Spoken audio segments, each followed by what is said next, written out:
اعوذ باللہ من الشیطان الرجیم بسم اللہ الرحمن الرحیم السلام علیکم ورحمۃ اللہ وبرکاتہ۔ میرا نام عادل شہید ہے، امید کرتا ہوں کہ آپ سب لوگ خیر عافیت سے ہوں گی اور بالکل ٹھیک ٹھاک ہوں گے۔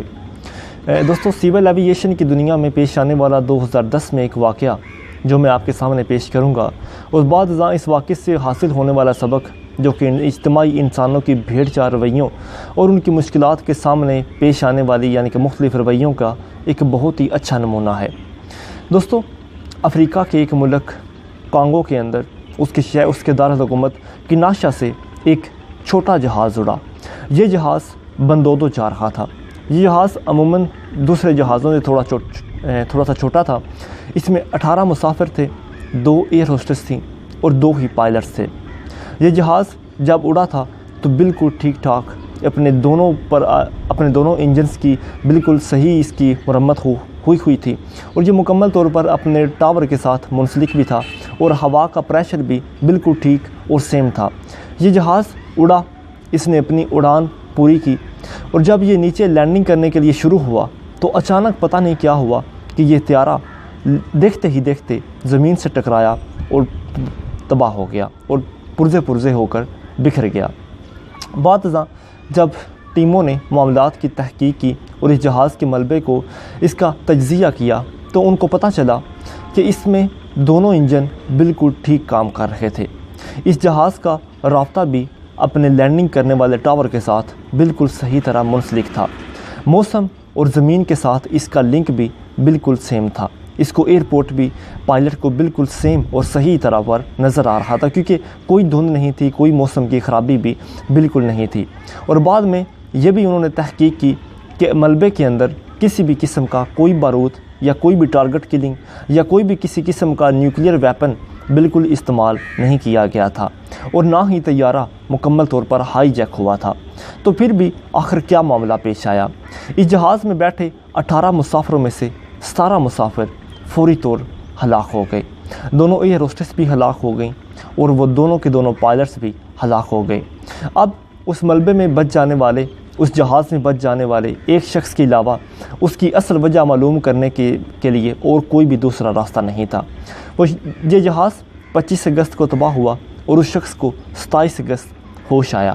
تمام لوگوں اس شخص کے پاس گئے اور انہوں نے پوچھا کہ کیا وجہ بنی کہ یہ جہاز بالکل ٹھیک ہونے کے باوجود بھی زمین سے ٹکرایا اور نیچے آ گرا۔ آخر اس نے ایک بہت ہی زبردست وجہ بتائی۔ اس نے بتایا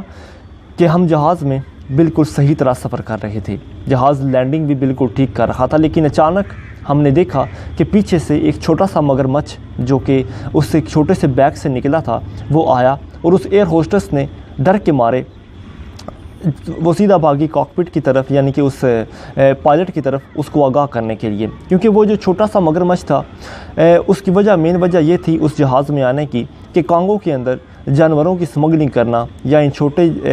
مگرمچھوں کی سمگلنگ کرنا قانونی طور پر ناجائز تھا، جبکہ ہمارے درمیان بیٹھا ہوا ایک شخص جو تھا اس کا کام ہی یہی تھا کہ وہ اپنے کیری ہینڈ بیگ کے اندر چھوٹے چھوٹے مگرمچھوں کو لے جاتا اور لے آتا تھا، اور یہی وجہ تھی کہ اس نے اس بیگ میں بھی جو اس کا کیری ہینڈ بیگ تھا اس میں ایک چھوٹا سا مگرمچھ اس نے بند کیا ہوا تھا۔ لیکن جب جہاز لینڈنگ کرنے لگا تو جہاز کے پچھلے حصے میں اس کا رکھے ہوئے بیگ سے وہ بیگ کھلا اور وہ جو چھوٹا مگرمچھ تھا وہ باہر آ گیا، اور تمام مسافر اور تمام ایئر ہوسٹس ڈر کر کاکپٹ کی طرف بھاگے اور وہ پائلٹ جہاں پر ہوتا ہے اس کی طرف بھاگے، اور وہ جہاز چونکہ لینڈنگ کر رہا تھا اور پائلٹ کی تمام تر کوشش کے باوجود جب اس نے جہاز کو نیچے گرتے ہوئے دیکھا، اس نے اوپر اٹھانے کی کوشش کی لیکن بے سود، اور جہاز دیکھتے ہی دیکھتے چند سیکنڈز کے اندر زمین پر آ گرا۔ لوگوں نے حیرانی سے اس کی طرف دیکھا، انہوں نے پوچھا کہ آخر تم کیوں بچ گئے یا تم کیسے بچ گئے؟ اس شخص نے بتایا کہ میں نے اس معاملے کو مکمل طور پر جانچ لیا تھا۔ میں نے اس چھوٹے سے مگرمچھ کے بچے کو دھیان سے دیکھا اور میں نے یہ سوچا اور میں نے یہ سمجھا کہ یہ چھوٹا سا مگرمچھ کا بچہ کسی کو بھی کوئی بھی نہیں کاٹ سکتا یا کسی کو کسی قسم کا نقصان نہیں پہنچا سکتا، لہٰذا میں اطمینان سے اپنی سیٹ پر بیٹھا رہا اور یوں میری جان بچ گئی۔ ملبے کے سامان کے بعد صرف 2 ہی جانیں بچی تھیں، ایک اس مگرمچھ کی جان اور ایک اس شخص کی جان۔ مگرمچھ جو کہ اس ملبے سے نکلا اور ایک گھاس میں جا کر بیٹھ گیا اور بعد ازاں اس کو سیکورٹی یا اس کو بعد والی جو ریسکیو جو ٹیموں تھیں انہوں نے اس کو مار دیا، کیونکہ انہوں نے یہ سمجھا کہ شاید یہ لاشوں کو کھانے کے لیے کسی جنگل سے یا کسی ساتھ والے سمندر سے باہر آ گیا ہے، اور لہٰذا انہوں نے اس کو مار دیا۔ دوستو بات صرف اتنی سی ہی تھی۔ سول ایویشن کے اندر اس پیش آنے والے واقعے نے تمام لوگ اور جہاں عام لوگوں کی زندگی میں واقعات کو وقوع پذیر ہونے کا ایک بہت ہی ایک اچھا نظریہ پیش کیا۔ لوگ کہتے ہیں کہ خوف اتنا خطرناک ہوتا ہے کہ لوگوں کو مسئلے، لوگوں کو مشکلات، لوگوں کو پیش آنے والے مسائل بالکل بھی قتل نہیں کرتے یا بالکل بھی نہیں مارتے، جتنا ان مشکلات، ان مسئلوں یا ان مشکلات کے اوپر آنے والے خوف انسانوں کو جتنا جلدی اور جتنا زیادہ قتل کر دیتے ہیں۔ دوستو یہی وجہ ہے کہ خوف بہت ہی بڑی چیز ہوتی ہے۔ جب انسان پینک ہو جاتا ہے، جب انسان خوف کا شکار ہو جاتا ہے تو اس کی زندگی میں ہر چھوٹے سے چھوٹا پیش آنے والا مسئلہ بھی اس کو ایک بڑے سے بڑا مگرمچھ لگنے لگتا ہے، اور یہی وجہ ہے کہ لوگ مسئلوں سے یا مشکلات سے اتنی جلدی نہیں مرتے جتنی وہ ان مشکلوں اور ان مسائل کی پریشانیوں اور ان کے خوف سے ہلاک ہوتے چلے جاتے ہیں۔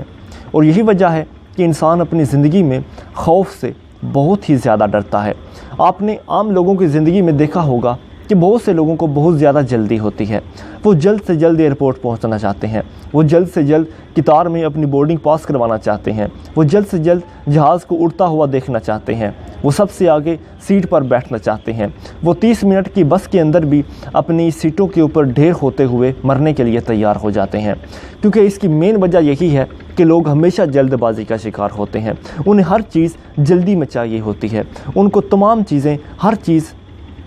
اس کو اپنی مدت سے پہلے ان کو حاصل کرنا چاہیے ہوتی ہے، اور یہی وجہ ہے کہ کہا جاتا ہے کہ جلدی کرنا شیطان کا کام ہے، اور جو بھی شخص کسی بھی کام میں جتنی جلدی کرتا ہے، اور صرف ایک کام میں آپ جلدی کر سکتے ہیں وہ ہے کسی بھی نیکی کا کام، لیکن بعض اوقات دوسرے جو بھی کام ہے اس میں تھوڑا سا صبر کا ملاحظہ کیجئے، تھوڑا سا دیکھیے کہ کیا آپ کے ساتھ پیش آنے والا مسئلہ یا آپ کے ساتھ پیش آنے والے مشکلات کا سائز کتنا بڑا ہے، کیا وہ مگرمچھ اتنا بڑا ہے کہ وہ آپ کو کھا سکتا ہے، کیا وہ مشکل اتنی بڑی ہے کہ آپ اس کے خوف سے ہی پہلے ہی آپ مرنے لگ پڑے ہیں، یا آپ کو اس پورے واقعے کو مکمل طور پر ملاحظہ کرنا چاہیے اس شخص کی طرح کہ جس نے یہ جانچا، جس نے یہ تجزیہ نکالا کہ یہ مگرمچھ اتنا بڑا مگرمچھ نہیں ہے، اور یہی وجہ ہے کہ اس کی جان بچ گئی، کیونکہ اس نے معاملے کو مکمل طور پر سنجیدگی سے جان لیا تھا۔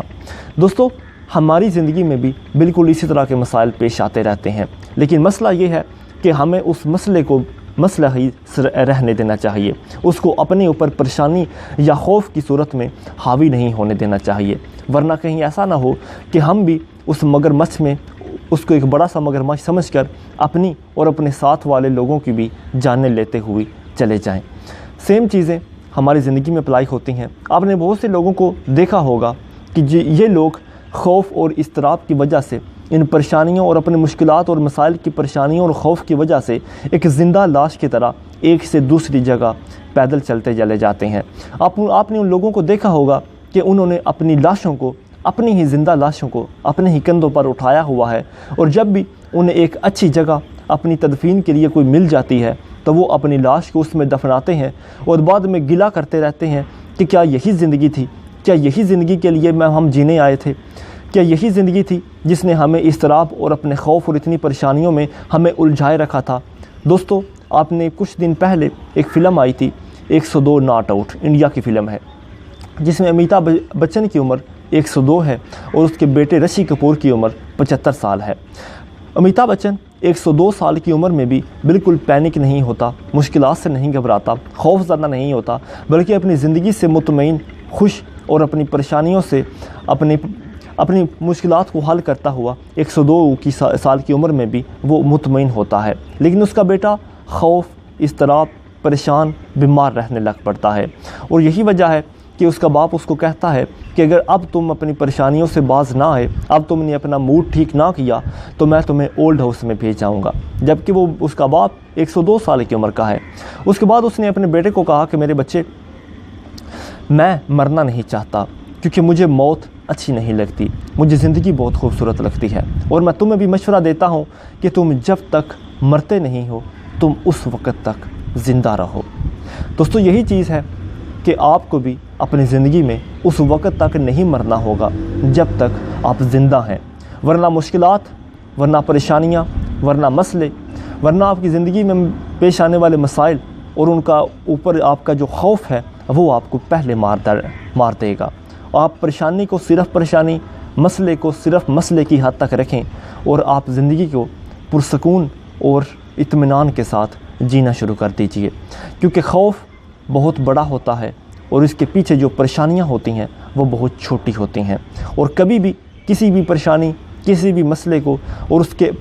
پیش نظر آنے والے خوف کو اپنے اوپر خودارا حاوی نہ ہونے دیجئے، ورنہ آپ بھی مشکلات کے سامنے اپنے آپ کو سر تسلیم خم کرنا پڑ جائے گا، اور کہیں ایسا نہ ہو کہ آپ بھی ان مسافروں کی طرح اپنے جہاز کو اور اپنے آپ کو تباہی کی طرف لے ڈوبیں۔ خدارا زندگی ایک بار ملی ہے، زندگی کی قدر کیجئے اور اپنی موت کو آنے سے پہلے اپنی زندگی کو جینا شروع کیجئے۔ بہت شکریہ۔